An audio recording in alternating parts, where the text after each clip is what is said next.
time for the best coverage of the top stories in sports. The Sports Wrap with Jason Page starts now. Indeed it does, and great to have you with us on this Friday edition of the show. And if it's a Friday, it means Tino Pattigno is dropping by, our NASCAR betting insider. Best bets, all that good stuff for this weekend's race at Pocono. I also want to see what he has to say about the King Richard Petty weighing in on Shane Van Gisbergen's win from last weekend in road races in NASCAR. I want to see what... I have a feeling I know what his take will be on it, but I want to see what Tino has to say about that. Robert Littal, Black Sports Online, hangs out with us to talk as well. What a weird scene yesterday before the Dodgers and Padres got into it on the field. I want to ask him about that with ICE and Customs and Border Patrol and the Dodgers taking a stand. I want to see what our friend Robert Littal has to say about all of that. But we start things out in the NBA, Sam Yarnell, and yeah, I got a lot to say here. So bear with me here for just a moment, okay? You can look at your phone, scroll, Twitter, or whatever you want to do. But I gotta say a couple of things here. You know, I'm amazed with what the Pacers have done in this series. Because if you look at their 3 wins, all 3 of these wins have essentially been somebody jumping up out of nowhere, whether it's a Matherin, whether it's a Toppin last night. We saw, obviously, what Halliburton did at the end of Game 1, but they sort of stole that game, coming back late to win that one. And here's the thing that is most perplexing and almost irritates me. This Thunder team, which gets their doors blown off, and almost pretends, we got a game in hand, we got a Game 7 on our home court. This is the NBA Finals. You got a chance to stomp this thing out last night. You've won the last 2 games. Halliburton's playing on one leg. He's got the calf strain. And you come out and lay that dud last night? Like, come on. This is a team that's acting like it's won something, Sam. And it hasn't won anything, ever. This group's won nothing. And they're pretending like it's their birthright, like they're owed this championship, like it's going to be handed to them. And after 5 games going into Game 6 last night, you would think that by now they'd understand they're going to have to play 48 minutes on both ends to be able to beat this Pacers team. And they simply didn't show up last night. Like, where was this team? I can't for the life of me figure out how a team can't be hungry in that spot. How you can't be starved. How you, with that fan base, as rabid as it is, sitting back there waiting for you to come back and celebrate a championship. With everything that franchise has gone through, the ups and downs just a few years ago, being a terrible team, being a lottery team, for them to show up last night and lay that kind of dud is inexplicable to me in that spot. All the credit in the world to the Pacers, because they are not the better team in this series. They are not the better team.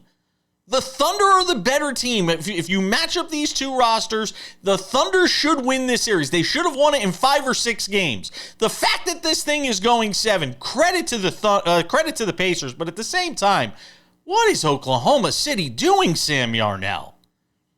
Well, Jason, this is a team that struggled on the road throughout the playoffs. And while you're right, in terms of championships, they haven't won anything yet. This is still a historically good team in the Oklahoma City Thunder, right? This is still a team that ran through the Western Conference. And I mean, the only test they were given was the Denver Nuggets, who, by the way, have the best player in the world on their team. This is a team, though, that in the process of running through that Western Conference has struggled on the road nearly the entire time. I talked about it earlier this week on this very show. Go all the way back to the closeout game in the first round against Memphis. They're on the road. They win it by 2 points. They played a horrible game. They were able to pull out the win because they were playing the Memphis Grizzlies. I cannot emphasize that part enough. They struggled on the road in Denver the entire series against the Nuggets. Sorry about that. I got a little too excited about how bad they are on the road this series. series. And I think a lot of people saw this coming, especially in the betting community. There are a lot of people who said that this was going to go 7 games with the Thunder's record of not covering games on the road throughout this playoffs. So I wasn't surprised that this game in Indianapolis caused problems for Oklahoma City. I think that this is a team that shows their youth by losing on the road or not performing up to standard on the road, right? A huge thing about this team is they don't have that championship resume because they've been together for 2 cups of coffee. I mean, this is a team that is very much still coming together, and I think their downfall right now is they're not able to come together enough in an adverse environment that's targeting them, where they feel not welcomed. So do I think that they're going to lose this series? No. Am I worried about the Pacers? No. You said it. They're the better team. They've been dominant at home, and this is going back to Oklahoma City. But on the Pacers side of things, wildly impressive. I mean, we can't say enough good things about Tyrese Halliburton. I know the numbers aren't completely there, but go watch the game he put together without a leg underneath him. That is truly impressive stuff. Pascal Siakam continues to be an incredibly effective scorer in these playoffs for the Pacers. They play such an impressive brand of basketball and get picked up by guys like Nembhard and Naismith on nights where Halliburton's only scoring you 12 points or 14 points on 12 field goal attempts. I love Nembhard. Love Nembhard. He is that glue guy that every championship team needs. And look, Sam, you may not be worried about Game 7. I'm worried about Game 7 if I'm a Thunder fan, because now you've put it in the hands of the officials. You've put it in the hands of one player potentially going off and having a huge game. There are so many things that take it out of your hands if you're the Oklahoma City Thunder when you allow it to go to a Game 7 the way that they have, by basically just mailing it in a Game 6 last night, when you have your foot on their throat after beating them in 2 straight games. To me, and this would be a colossal upset if the Pacers were to win this thing. And if you can't win this championship this year, you're not facing the Celtics. You're not facing, the top seed or the second seed, the Cavaliers, or the top seed, the Cavaliers. You're facing the Indiana Pacers. You're facing the 5 seed or the 4 seed, whatever the hell it was. You're not facing the Celtics, a fully healthy Celtics team here. So if you don't win it this time around, there's going to be a lot of people wondering. I mean, we thought this was going to be the era of the Thunder. How quickly that idea might shift. We're coming back. Sam and I got a lot more to do on the show, including talking some baseball. Big night for Jack is next.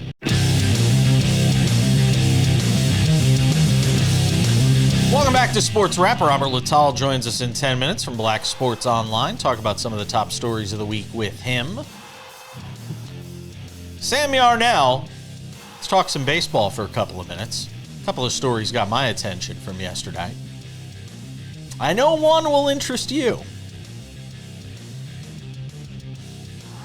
We know Jack hit his first 2 home runs last night, Jac Caglianone, for the Kansas City Royals. You knew it was only a matter of time. At some point, he was going to bust out with a couple of home runs. Did it against the Texas Rangers. As impressive as the long one he hit was, the first one he hit, Sam, which was up around his neck, that he still managed to somehow hit out of the park there in Texas. That one was even more impressive. I know there are some people that are questioning the fact that he swings at a lot of stuff out of the zone and how that could be something he's going to have to fix. It certainly wasn't an issue last night, but boy, the second home run he hit, which we'll see here in just a moment, my God, I don't think I've ever seen a ball hit there in Texas where he hit that second one.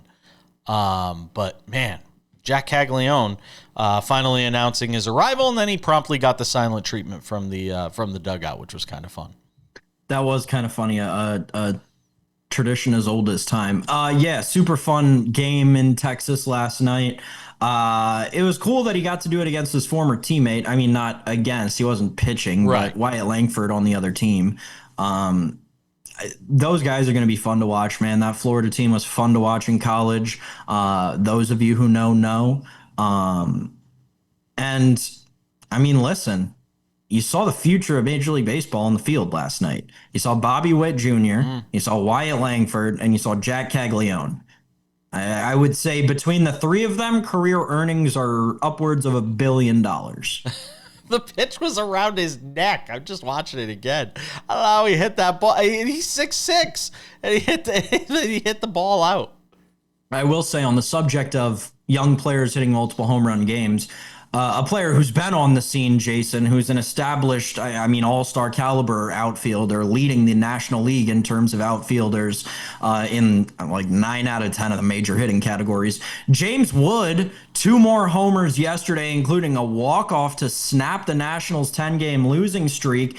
I mention this, though, because more importantly, you'll remember back to before the season started, there were a few season-long baseball bets you give out. And as a bettor, right, you stay away from the season-long baseball bets because you got to wait until, September, October for them to pay out. One of them was James Wood over 18.5 home runs at -104. James Wood hit his 19th and 20th home runs of the season yesterday, so we cashed in on that prop on June 19th.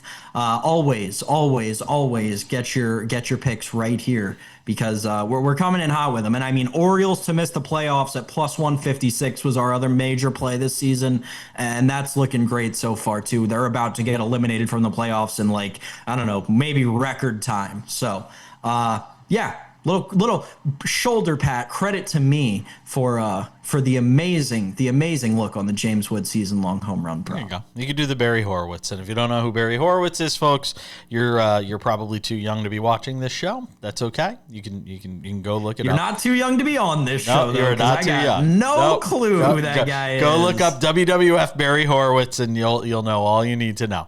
The second home run he hit, by the way, here it is.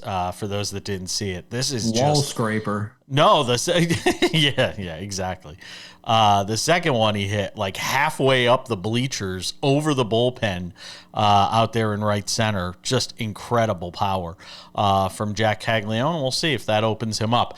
All right, let's talk about the Dodgers and the Padres because now I'm back to. I mean, I don't know if it's back-to-back nights or twice in this series. You've got these two teams with benches with benches clearing.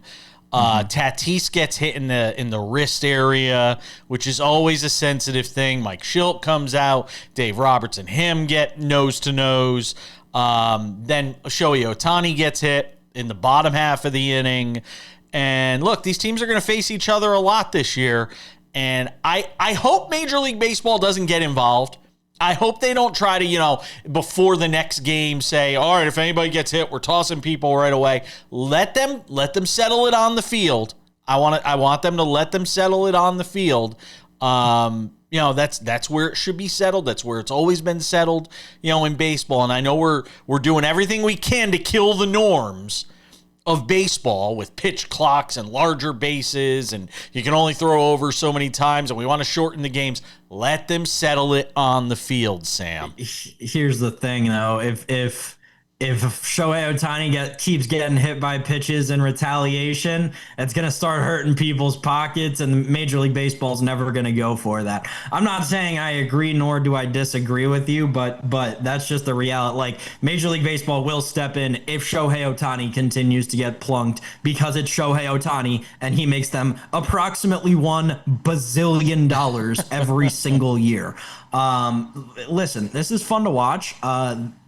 I think like the baseball head in me, what this reminds me a ton of like the early 2010s Cardinals Reds. I believe that was the rivalry in the NL Central because the Reds would always be the wild card team, and it was when the Cardinals were winning the division every year and they won 2 World Series in like a 5-year, 8-year stretch.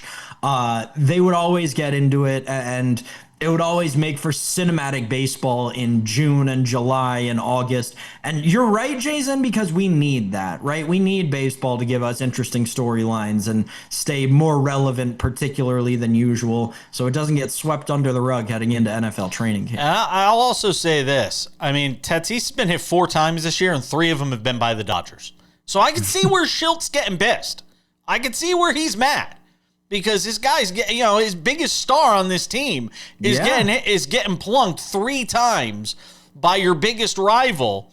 And that one last night, there's no telling, he could be out of action for a while. We don't know as of the time that we're putting this show together. He could be out for a while. You get hit in those areas. At least with Ohtani, they plunked him in a spot. He's not going to be out of action at all. He's not going to miss a minute, getting hit where he got hit. So I'm just saying, I can understand where Schilt and the Padres are bent out of shape about it, Sam. Well, with the Tatis thing too, right? If you're Mike Schilt, Tatis is a guy who has a history of injuries and, quite frankly, a history of weird, obscure injuries that happen in odd ways. So I'm sure there's even more of a concern there. Yeah. And look, I don't even think they hit Tatis on purpose. You're talking about rookie pitcher. It's his first time ever pitching. I don't think he's trying to hit him. No, but you understand why he got mad. Absolutely. We're coming back. Robert Littal next. All right, good to have you with us on this Friday edition of Sports Wrap. And if it's a Friday, that could only mean one thing. We're hanging out with our good friend, Robert Littal, the founder of Black Sports Online. Gives us a couple of segments, talk about some of the top stories of the week in sports. We missed him the last couple of weeks because I was traveling. Comfortably back in our Las Vegas studios this week. I can feel my tension releasing as we speak. So I want to get your thoughts on a couple of things. I want to talk in this segment about the Dodgers and Padres, but I also want to get your thoughts as somebody in LA about sort of the vibe out there when it comes to the Dodgers as an organization with this story that's popped up here the last couple of days involving the Dodgers, immigration enforcement and CBP, and the Dodgers reportedly kicking out ICE or CBP, and we're still trying to figure out exactly what the hell happened yesterday as it related to the activities in the morning and in the afternoon, with the organization basically saying, nope, you're not coming into our parking lot. You're not conducting raids or enforcement or whatever the hell it is they're doing in our parking lot. And sort of this standoff with the government that the Dodgers were taking part in, because it feels like there are some on the left politically who are saying, well, you should have done this sooner. You haven't done enough to sort of support the immigrant community, which has been so supportive of the Los Angeles Dodgers. And then there's obviously people on the right who are going to say, see, the Dodgers, they're all about illegal aliens and illegal immigrants and undocumented illegals coming into the country. As somebody who's out there, what seems to be the prevailing wisdom or vibe on this whole thing, Robert?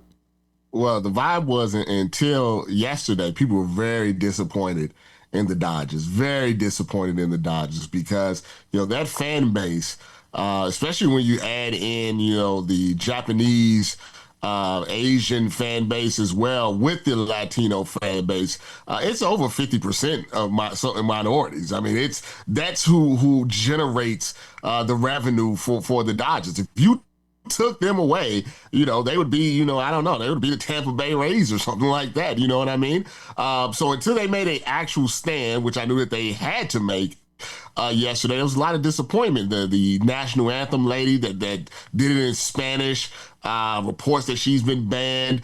People did not like that, as well. The whole Los Angeles situation, it seems not to be something that they actually care about getting rid of criminals or people that are dangerous. It literally just seems more that they're there to scare a base of a city that helps this city run. If you took them out the way that they talk about, this city would crumble within 3-4 weeks.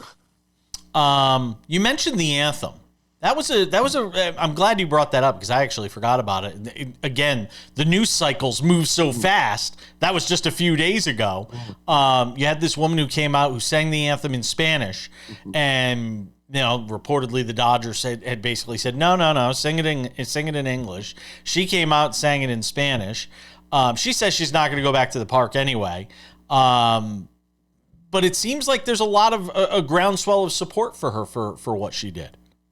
Yeah, absolutely. I mean, people respect people that, do things that she could easily just sing in English. So let's put it like that and been perfectly fine. But she wanted to send, a message. You're going to take our money. You want our support. You want us at the ballpark buying these $18 beers and $20 hot dogs and whatever. You should respect our country, respect our people. And the Dodgers have been, let's be honest, they've been waffling, on it.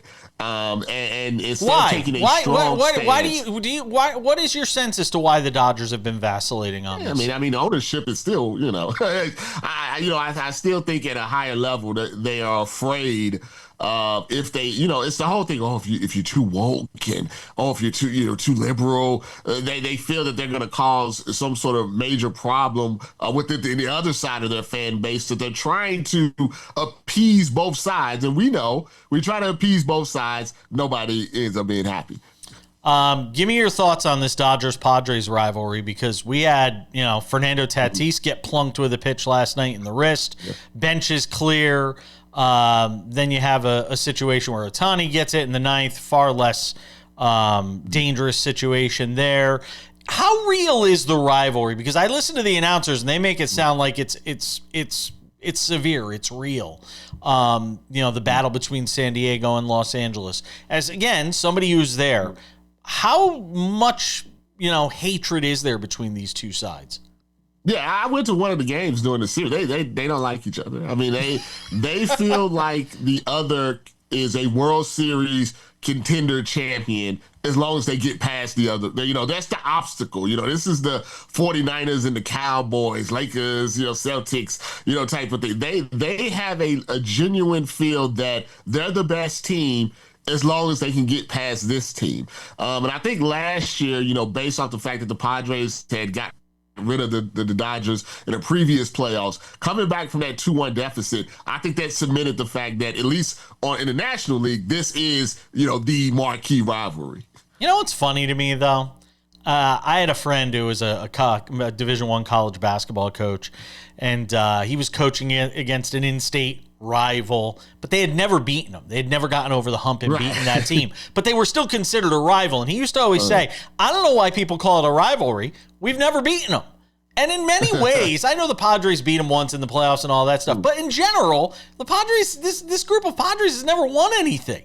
So I don't really. Serena Williams, yes. Sharapova, yes. But I think if you're in real time, I think you go like the last 5 years. I mean, it's kind of like saying the Lakers, and the Nuggets, all rivals. I mean, if you go back, they just became a rivalry because of kind of what happened recently. So recent rivalry, good bad blood. They got to ease up with the hitting of the batters, because you don't want Ohtani hurt, you don't want Tatis hurt, you don't want Machado hurt, you don't want Mookie hurt, because of this. And they did a decent job of trying to hit him in the back and not do well. It only takes one errant throw, and next thing you know, that's not good for baseball at all. But let the managers fight. I am down for that.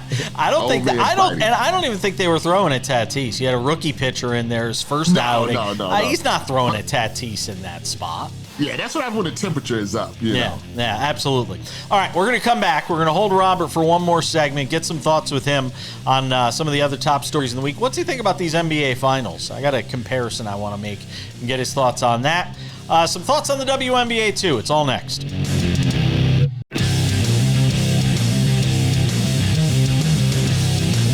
Let's take it to segment 4 on this Friday edition of Sports Wrap. Continue the conversation with our friend Robert Littal, founder of Black Sports Online, hangs out with us every Friday on the show. These NBA finals, we led off the show with it. It is inexplicable to me that this Thunder team that has won nothing This group's won nothing.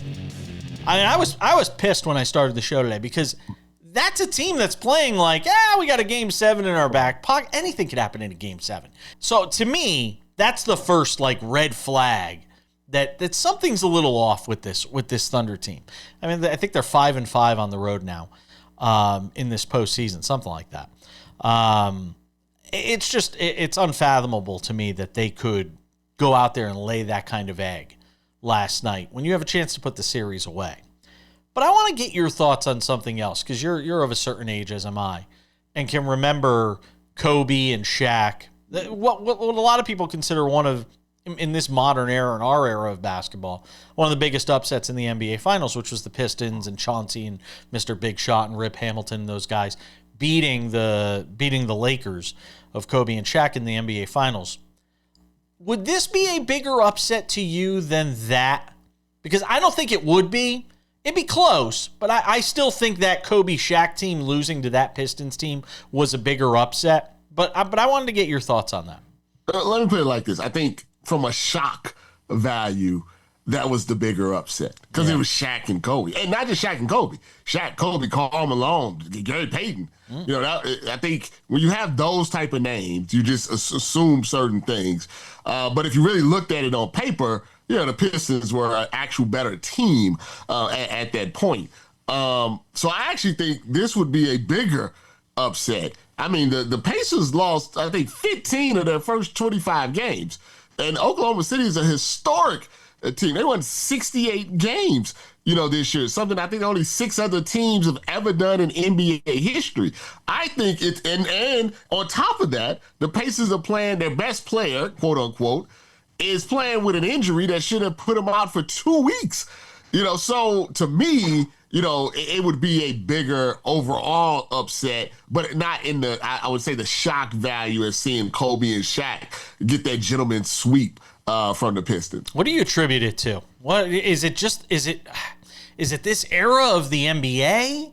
Like where's the hunger from this Thunder team? We saw the Celtics, that group of Celtics that had not won a title yet, and you saw how hungry they were, and how bad they wanted it. And a year later, here we are with this young Thunder team that has a chance to do something so special. A great fan base, a hungry fan base that's just sitting there waiting for them to come back with the Larry O'Brien trophy. And you go out and put out that sort of effort last night. I'm asking you to try and get inside somebody's head. But I'll blame it on the youth. I just think, when you talk about those, like say that Celtics team, those were guys that had failed a lot. You talk about, say, the Mavericks team that beat the Heat. Yeah. That was Dirk out here getting knocked out in the first round, losing in the finals. I mean, sometimes I think that hunger comes from failure. They're so young, they don't really have that type of failure. So I believe that's what was one of the problems. They just assumed that they were going to just go roll the ball out there and win. And that just wasn't what happened. It's almost like the Anthony Edwards mentality of, hey, I'm going to have so many opportunities to play in the NBA Finals or play in the Western Conference Finals. I'm not that upset that we just lost in the conference final. It's okay. WNBA, because you're more of a fan than most, and it followed the league before the Caitlin Clark years. So I think it's better to talk to you about this than some people. She goes down, gets beat up, bumped around, raked across the eyes, like, the Iron Sheik doing the eye rake this week. Then she gets knocked to the ground. And people again are talking about the physical play in the WNBA. And I think it's just physical across the league, by the way. And I asked the question, is this what the league wants to be? Do you want to be this NBA of the late 80s, mid 80s, early to mid 90s style of basketball? And if you do, okay, but understand the risks that come with that, and that is potentially losing stars like Caitlin Clark to injury and things like that, things of that nature. We've seen players concussed this year. Paige Beckers has been concussed. Star from from Las Vegas getting hit in the head. I mean, is this a good idea for the league? It's funny. I was watching the Stanley Cup, and they had Wayne Gretzky on there, and they were telling the story about how teams wanted to beat Edmonton, and they wanted to beat Wayne Gretzky, but they also knew Wayne Gretzky was putting a lot of money in their pocket. So there was kind of this unwritten rule, if you check them, you don't check them the same way. If you slash them, you didn't quite slash them the same way. And that was always my thought with Caitlin Clark. Like, hey, I know you just can't let her run up and down the court, but you got to understand, the mathematics, of it all. But to me, it seemed that, I've given up on that. They clearly have decided that the way that you're going to play Caitlin Clark is bully ball because she's not as big as some of the other players in the NBA. And maybe more importantly, you can frustrate her. You can frustrate her with all that bumping and hitting and they can maybe get her, off her game, that full court pressure and things like that. I don't know if it's great, for the game. I'll be honest with you. I like a little squabbles, but from a casual stand, a fan standpoint, I don't know if that's going to work. No, they're letting it go for now. All it's going to take is one serious injury. You saw what happened to the TV ratings when she was out of action, and that's there was more concussions in the WNBA in the first 2 weeks than the entire NBA season. That's 3 in the first 2 weeks, and I think there was 2 concussion protocols in the NBA the entire year. That's staggering. Believe it or not. Yeah, that's staggering, and it's very telling. Robert Littal, founder of Black Sports Online. I always appreciate you. Have a great weekend. We'll see you next week, my friend. All right. Hopefully nobody get body checked. We're coming back. Odds and Ends wraps it up in 10 minutes. Surprising result in the WNBA last night. Also, Monday's headlines on a Friday. You'll want to stick around for that. But if it's a Friday on SportsWrap, it can only mean one thing. This guy is here. Tino Pattigno, our NASCAR betting insider. Our NASCAR Everything Insider hangs out with us every Friday on the show. SiriusXM NASCAR Radio. You can hear him there on the weekend. See him on Tubi as well. All right. Before we get to this week's race, I want to get your thoughts on something Richard Petty talked about. The King. And whenever the King speaks, I'm going to listen. Yep. Especially when he shares an opinion that I share, which is Shane Van Gisbergen doesn't belong in the playoffs. He's 30th in points. He wins a road race, great. He's a road racing specialist. But he doesn't do anything in any of the other races that justifies him being in the playoffs, where most of the races are not road races. So he makes these comments basically saying the road races shouldn't count towards the playoffs. Dale Earnhardt Jr. comes out and says he agrees with him, that there's guys who race consistently all year in every race that are, 15th, 16th, 14th, 13th, that should be in the playoffs, but aren't, because Van Gisbergen wins one road race and winds up, 30th in points, but still winds up in the playoffs. I'm going to let you have at it here. Go ahead. So I understand some of the frustrations there. And like you said, when the King talks, I will listen as well. But I'm a little bit shocked about those comments in terms of the road course racing portion. So in terms of a 33rd place in the standings driver getting into the playoffs with one win, I can agree with that. That's where most of the outrage is. You don't see that in other playoffs, right? I love the NASCAR playoffs because it makes it easier and more entertaining, I believe, to consume, because it's like other stick and ball sports. It makes the outside people be like, oh, playoffs, what is this elimination style? These are the best of the best drivers. So I'll sort of rephrase this, if you will, because I know SVG right now is 33rd in points, and that's too far. That's a little crazy to be in the playoffs. But with his margin of victory against the other drivers, over 17 seconds, the highest margin of victory in the next gen era, one of the highest in terms of road courses ever in the NASCAR Cup Series.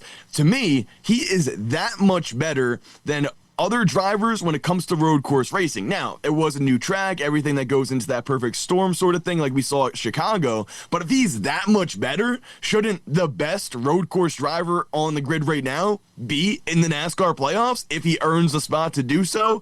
That's sort of my objectiveness towards it. In terms of road course racing in NASCAR, I love it. It's been in the sport since 1989. I feel like you got to have all, sides of racing under your belt. Sure, the ovals are where the bread and butter is made and everything like that, and that's American stock car racing. But if you want to be considered with IndyCar and F1 and sort of be put together, comparing themselves to the other forms of motorsports, you got to have some road courses. All right. There's both sides of it. We gave you both sides. We gave you Richard Petty's side. We gave you Tino Pattigno's side.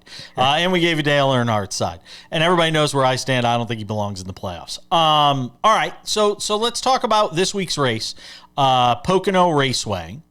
The Great American Getaway. Denny Hamlin is your favorite at plus 500. Ryan Blaney won this race last year. Kyle Larson up there. You have Hamlin at 5-1, Larson at plus 650, Blaney at 7-1, along with William Byron, who feels like hasn't done anything in a while. Give me some thoughts on where you're leaning as you look at this race this week. Well, first time in a few weeks where Kyle Larson is not the favorite to open up, I was about to say an oval, but this is a triangle racetrack. So that is the cool part about Pocono.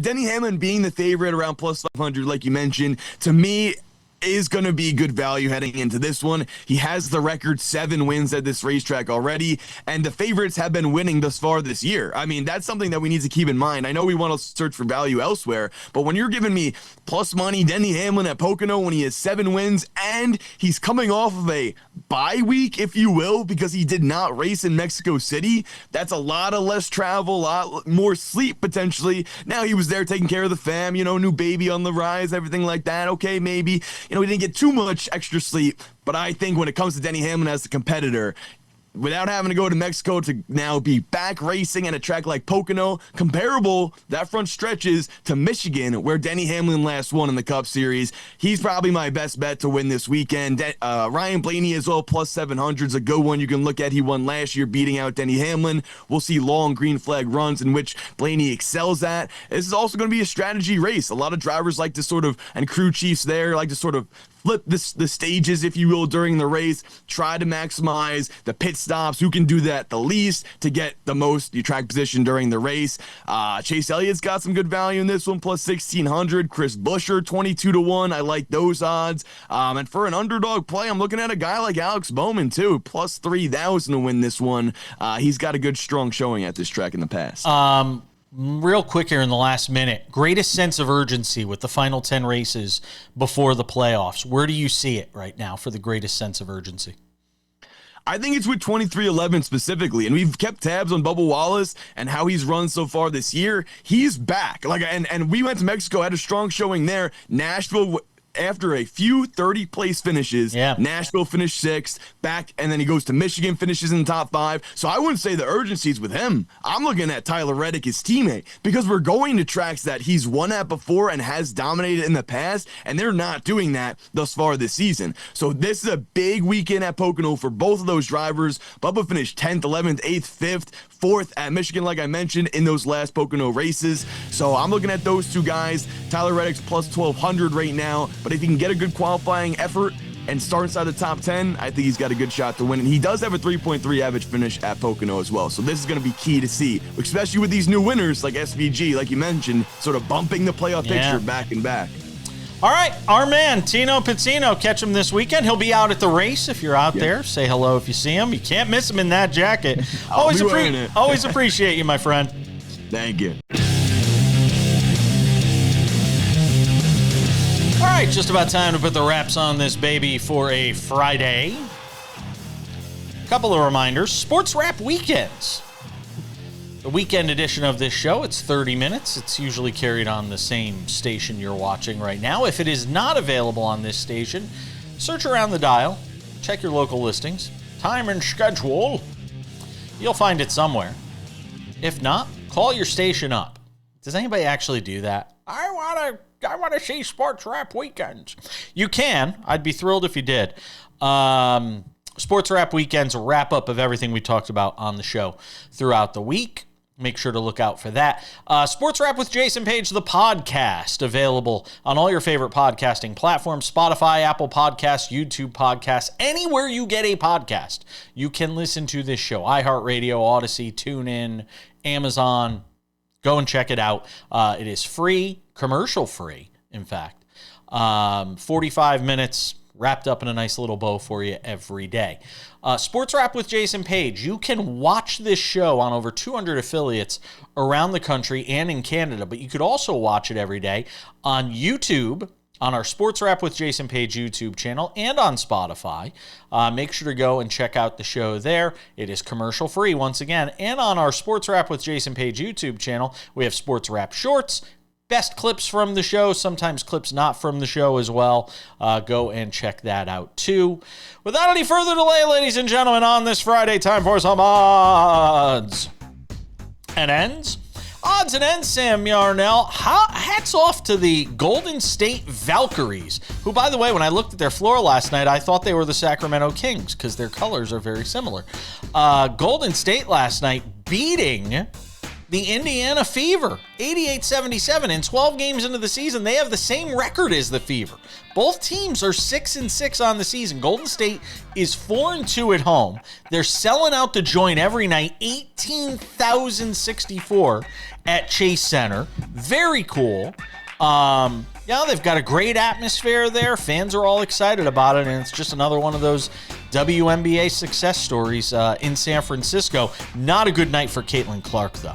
3 of 14 shooting, 0 of 7 from 3, just 11 points. She did have 9 assists and 7 rebounds. She was a -10. And boy, if you're the Fever, I mean, don't you got to beat the expansion team? I know it's on the road, and you know that's you're going to get their best in that spot, but don't you have to win that game, Sam?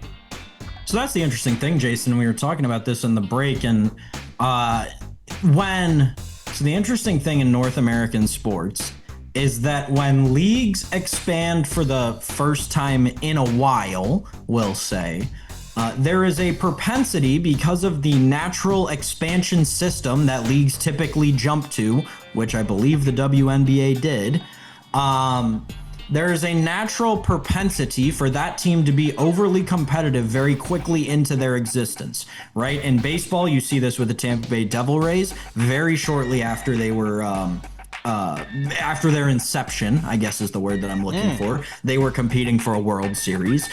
You see this in hockey with the Vegas Golden Knights, right? Their inaugural season, they're in the Stanley Cup Finals. 3 years later, they're winning the Stanley Cup. This is something that when leagues expand for the first time in a long period of time, as the WNBA is doing here, they have a propensity to do, just because of the natural parity of talent around the league and that pool growing, but at the same time maintaining itself. I do think that there will be an over-adjustment to an extent when the WNBA looks to expand again. I think the Valkyries are going to be very competitive from here moving forward, right? And I think that when the WNBA looks to expand again, they'll look back at the Valkyries and say, we want to turn that down just a little bit, much like the NHL did most recently with the Kraken. Look how that ended up. The Kraken are terrible. That's the road that we're headed down to me. Good win for Golden State, bad win for the Fever. We'll see how the Golden State Valkyries continue to progress throughout the season. All right, Odds and Ends presents Monday's headlines on a Friday, Sam Yarnell. When we come back on Monday, who will the NBA champions be? Well, I said it earlier. I think it's going to be the Thunder. And unfortunately, I don't think it's going to be a particularly close game, which is going to kind of suck. But like an 8-point spread. You think they cover? Now it just went down to 7.5, by the way, during the time we were doing this show. I mean, so the sharp money's coming in on listen, they know something I don't. Go for Indiana, I guess, but I'll stick with the Thunder. I think they probably cover. If we have to go with other headlines that I think will be coming up on Monday, though, Jason, I think we're still going to be talking about this Aaron Judge struggle. I think the Yankees could probably figure it out and turn it around, but the Aaron Judge, he just does not have a great approach at the plate right now. I was watching some of his at-bats over the course of the last 2 nights, and something's clicked in that guy's mind. He just does not look as comfortable as he did the whole first 3 months of the season and last 6 months of last year, or last 3 months of last year, I guess. But he doesn't he slept wrong or something, and now he doesn't look as comfortable as he did before in the box. I think we'll be talking about that on Monday. I will give you one on Monday morning. The Oakland A's will be, well, I should say the Athletics. They're not Oakland anymore. Will be breaking ground on their new ballpark here in Las Vegas. I predict the ground is going to open up and swallow the entire front office whole, and there will be no more athletics organization. There will be no more front office, because that's the only way it can happen, because it's the A's. It's going to wrap it up for us. Thanks for watching. I'm kidding. We love you, A's. Thanks to Robert Littal, Tino Pattigno, you, Sam Yarnell. We'll see you next week.